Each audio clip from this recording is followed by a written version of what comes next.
దివ్యవాణి TV ప్రేక్షకులందరికీ శుభోదయం. యేసుక్రీస్తు పరిశుద్ధ నామంలో ప్రియులారా, మీ అందరికీ స్వాగతం, సుస్వాగతం.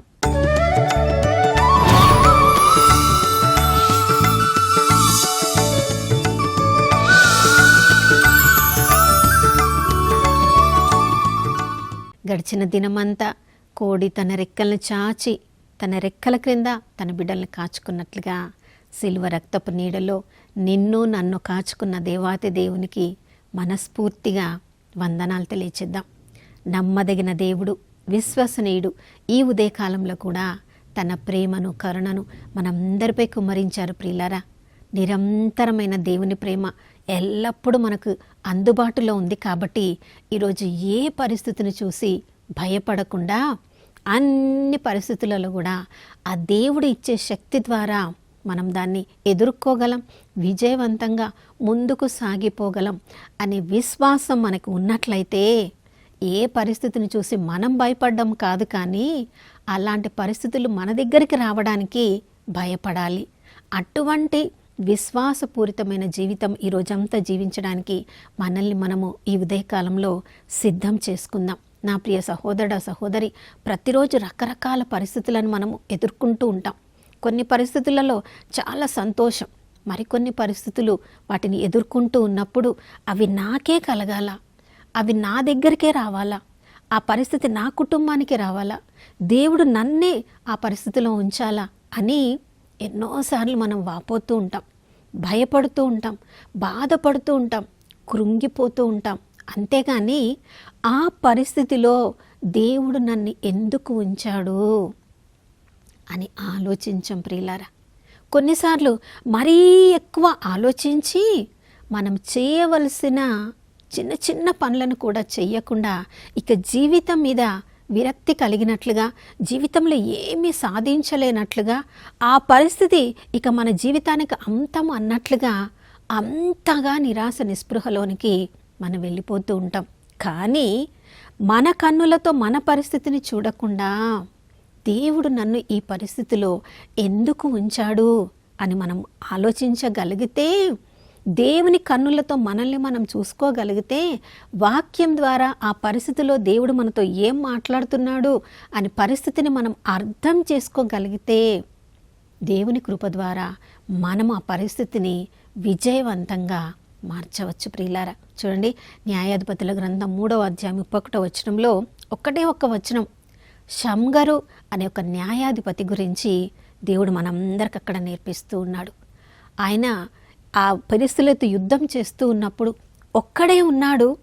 ఏ కత్తులు కటార్లు లేవు, యుద్ధానికి సంబంధించిన ఏ యుద్ధ సామగ్రి లేదు. కానీ ములుకోలుతో, అంటే మన భాషలో ముళ్ళు కర్రతో 600 మంది ఫిలిస్తీన్లను చంపి దేవుడు తనను ఏర్పరిచినట్లుగా న్యాయాధిపతిగా ఆ ఇశ్రాయేలు ప్రజలను ఆయన పరిపాలించాడు. ప్రియులారా, ఒక్కడు ఒక ముళ్ళుగర్రతో 600 మందిని చంపడము ఒక మనిషిగా అది సాధ్యమేనా? మన ప్రకారం మనం ఆలోచించుకుంటే, ఒక కర్రను మనం చూస్తే ఆ కర్రతో మనం ఏమి చేయగలము? దాన్ని పట్టుకొని పెద్ద వయసులో ఉన్నవాళ్ళు, 2 కాళ్ళతో సరిగ్గా స్థిమితంగా నిలబడలేని వాళ్ళు కర్ర పట్టుకొని నడవడము మనం చూస్తాం. కర్రని చూడగానే వృద్ధాప్యంలో ఉన్నవాళ్ళు, సరిగా నిలబడలేని వాళ్ళు గుర్తుకొస్తారు. కానీ ఒక యుద్ధోపకరణం లాగా, యుద్ధంలో వాడే ఒక ఆయుధం లాగా దాన్ని ఎప్పుడైనా మన మనసులోనికి అది వస్తుందా ప్రియులారా? చూడండి, కానీ న్యాయాధిపతిగా దేవుడు అతన్ని ఎన్నుకున్నాడు కాబట్టి తన చేతిలో ఏముందో దాన్ని ఉపయోగించుకోవడానికి సిద్ధపడ్డాడంట. ప్రియులారా, ఒక జరిగిన సంఘటన ఇలా నేను ఒక పుస్తకంలో చదివాను. హిమాలయాల్లో ఉన్న ఒక రాజు తన యొక్క దేశానికి ఒక ప్రధానమంత్రిని ఎన్నుకోవాలని ఆశపడ్డాడంట.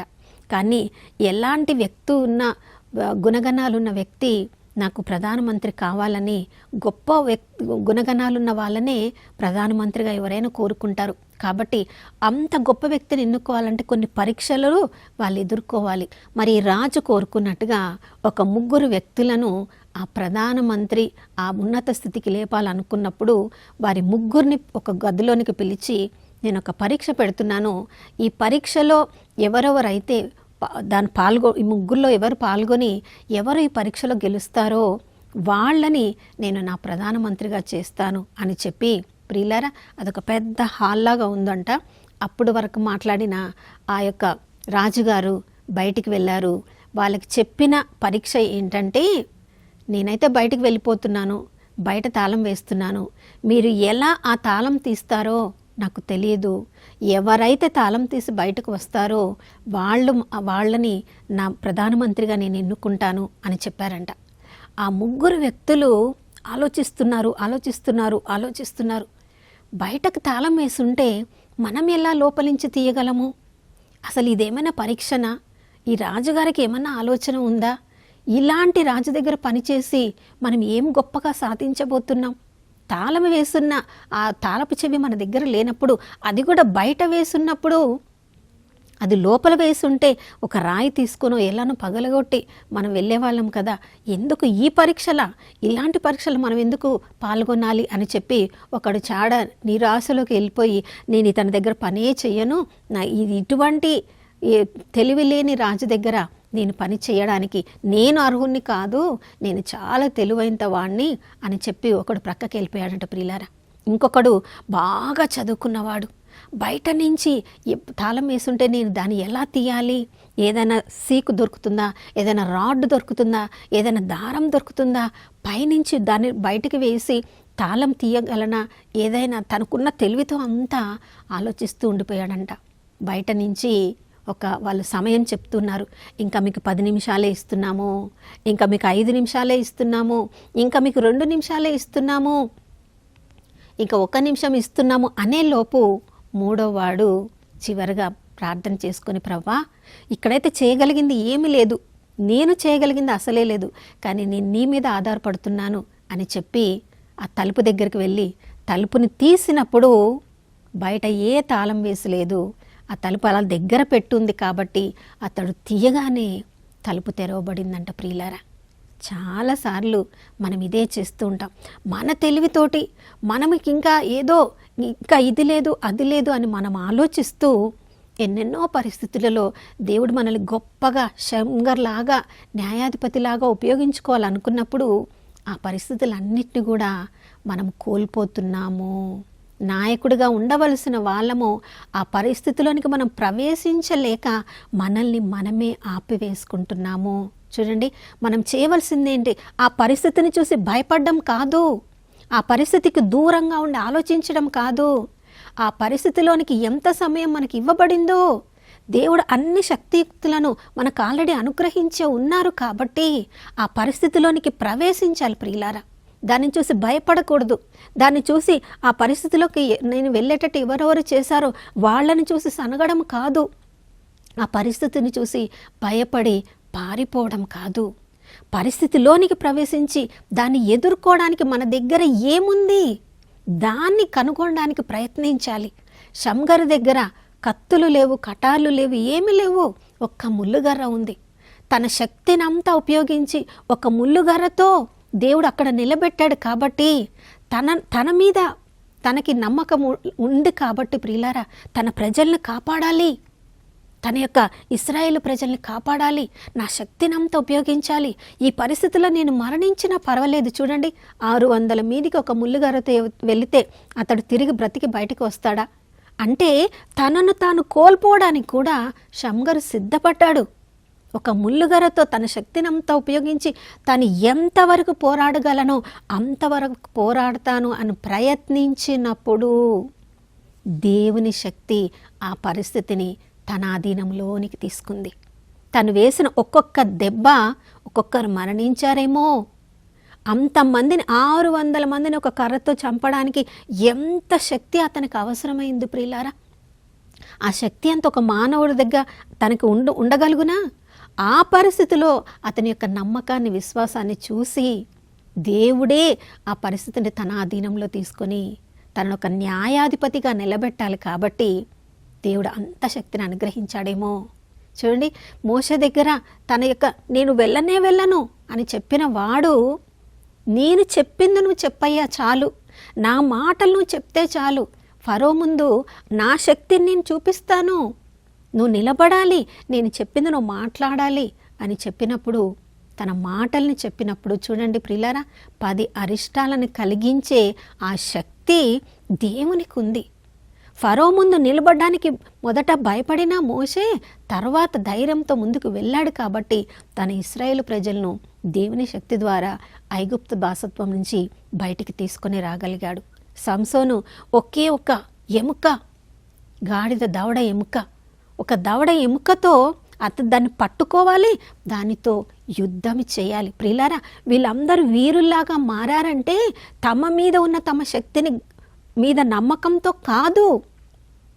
ఆ పరిస్థితిలోనికి నేను ప్రవేశిస్తే, ఆ పరిస్థితిలో నా దగ్గర ఏముంది దాన్ని తీసుకొని నేను ఉపయోగిస్తే, ఆ దేవుడి మీద భారం వేసినప్పుడు మిగతాదంతా ఆ దేవుడే చేస్తాడని. దావీదు ఒక చిన్న బాలుడు, యుద్ధం ఎలా ఉందో చూడ్డానికి వెళ్ళాడు. కానీ అక్కడ జరుగుతున్న పరిస్థితిని చూసి ఎలుగుబంట్లను సింహాలను చీల్చి చెండాడిన వ్యక్తి, అక్కడ ఒక వ్యక్తి యెహోవా దేవుని పౌరుషంగా మాట్లాడుతున్నప్పుడు దాన్ని చూసి తట్టుకోలేకపోయాడు. పులులను సింహాలను చంపిన వ్యక్తి, చీల్చి చెండాడిన వ్యక్తి, తనలోని పౌరసత్వం, దేవుని పట్ల తనకున్న ప్రేమ, ఆ పరిస్థితుల్లో తను నిలబడితే దేవుని శక్తి ఎంతగా తన ద్వారా పనిచేస్తుందని ఒక చిన్న బాలుడిగా ఉన్నప్పుడే దేవుని కొరకు నిలబడడానికి తన దగ్గర ఉన్న ఆ ఒడిసెలను ఉపయోగించడానికి సిద్ధపడ్డాడు. చూడండి, అంత 9 అడుగుల ఎత్తు ఉన్న అతన్ని చూసి భయపడ్డము ఒక చిన్న బాలుడిగా తను చేసి ఉండవచ్చు. కానీ భయాన్ని ప్రక్కన పెట్టి ఆ పరిస్థితిలోనికి ప్రవేశించాడు. తన దగ్గరున్న ఒడిసెలను ఉపయోగించుకున్నాడు. దేవుని శక్తి ద్వారా, దేవుని మీద ఉంచిన నమ్మకము ద్వారా ఒకే ఒక్క రాయితో గొల్యాతును పడద్రోజగలిగాడు. తన యొక్క ఇశ్రాయేలు ప్రజలకు యుద్ధంలో 40 రోజుల తర్వాత విజయాన్ని సాధించగలిగాడు. నా ప్రియ సహోదర సహోదరి, నీ దగ్గర నా దగ్గర దేవుడు మనల్ని ఏ తలాంతు ఇవ్వకుండా ఈ లోకంలోనికి పంపించలేదు. ప్రతి ఒక్కరికి ఏదో ఒక తలాంతుని దేవుడు ఇచ్చాడు. దాన్ని మనం గమనించాలి, గుర్తించాలి. సరి అయిన పరిస్థితిలో దాన్ని ఉపయోగించడానికి ఆ పరిస్థితిలోనికి మనం ప్రవేశించాలి. అప్పుడు మాత్రమే దేవుడు మనల్ని ఉపయోగించుకుంటాడు, మన ద్వారా గొప్ప కార్యాలు చేస్తాడు. ఈరోజు నీవు ఏ పరిస్థితిలో ఉన్నావో, నీ కుటుంబం ఏ పరిస్థితిలో ఉందో, ఎంతమంది నీ మీద ఆధారపడి దేవుడు నీకిచ్చిన తలాంతుల ద్వారా వారికి విడుదలను కలిగిస్తావని నీ వైపు చూసి ఎదురు చూస్తూ ఉన్నారో, మరి నీవే భయపడిపోతే, నీవే ఆందోళన చెందితే, నీవే పారిపోతే నీ ద్వారా చేయవలసిన కార్యం దేవుడు మరెవరికో తప్పకుండా అప్పగిస్తారు. కానీ ఆ ఉన్నత స్థితిని నీవు కోల్పోకూడదని దేవుడు ఈరోజు నిన్ను నన్ను కూడా సజీవుల లెక్కలో ఉంచారు. ప్రియులారా, ఈరోజు మనకున్న తలాంతులను మనం గుర్తించుదాం, వాటిని పదును పెడదాం, దేవుని కృపకు అప్పగించుదాం, ఆ పరిస్థితిలోనికి ప్రవేశించుదాం, దేవుని చిత్తానికి అప్పగించుకొని ఆ పరిస్థితిలో దేవుని శక్తి ద్వారా గొప్ప కార్యాలు చేయాలని ప్రార్థించుకుందాం. దేవుడు ఈరోజు మనందరినీ గొప్పగా ఉపయోగించుకోవడానికి ప్రభువు సిద్ధంగా ఉన్నారు. ఆయన అభిషేకం కోసం అర్థించుదాం. నాతో కలిసి ప్రార్థించండి. పరిశుద్ధమైన దేవానికి స్తోత్రములు తండ్రి.